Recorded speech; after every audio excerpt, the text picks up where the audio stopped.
In Acts 9, God was ready to have his day of wrath and judge the world, but he unexpectedly saved and raised up the Apostle Paul on the road to Damascus. This marked the beginning of a new dispensation, or program, that God had kept secret since the world began. God's prior program with the nation of Israel to establish the kingdom on the earth was temporarily suspended.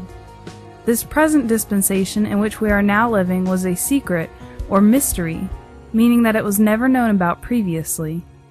In all of the Bible, from Genesis up to Acts 9, this dispensation was never once mentioned. This dispensation is separate from God's time past program with Israel, and there are several differences between these two programs.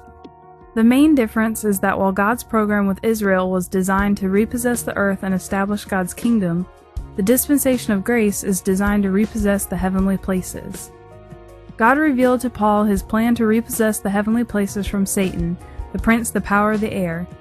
The revelation of this dispensation blindsided Satan, since up to this point God had only talked about repossessing the earth.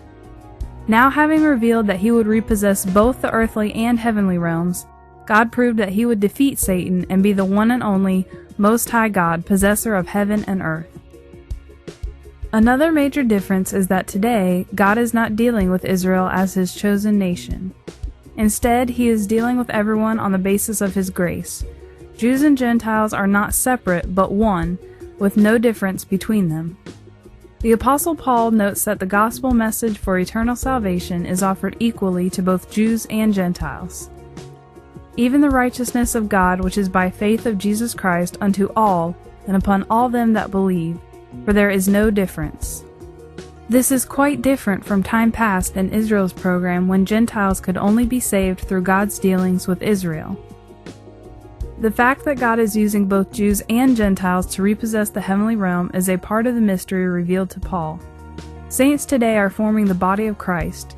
Members of this body will replace areas of rulership in the heavenly places currently held by angels who sided with Satan. In this present dispensation, God has chosen to deal with us solely by means of his grace. The law contract was a covenant that God made only with the nation of Israel, not with the Gentiles. Since God suspended his program with Israel, the law covenant is also in suspension. The Apostle Paul makes note of this in Romans 6:14, saying, "We are not under the law, but under grace." Today, God is being long-suffering before he begins his day of wrath.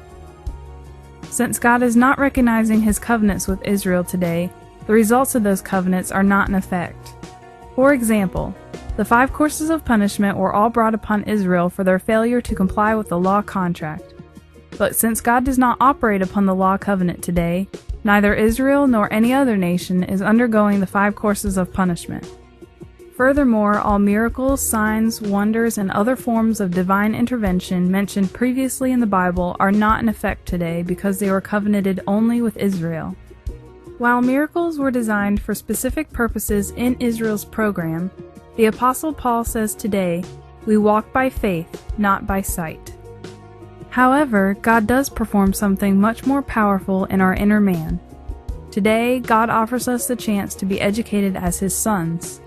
As Paul says, all the things of this world are not worthy to be compared with the glory which shall be revealed in us. This dispensation of Gentile grace is only temporary. God has still yet to fulfill some of the covenants he made with Israel. As the Apostle Paul points out, God only brought blindness in part upon Israel. Paul goes on to say that after this dispensation ends, Israel shall be saved.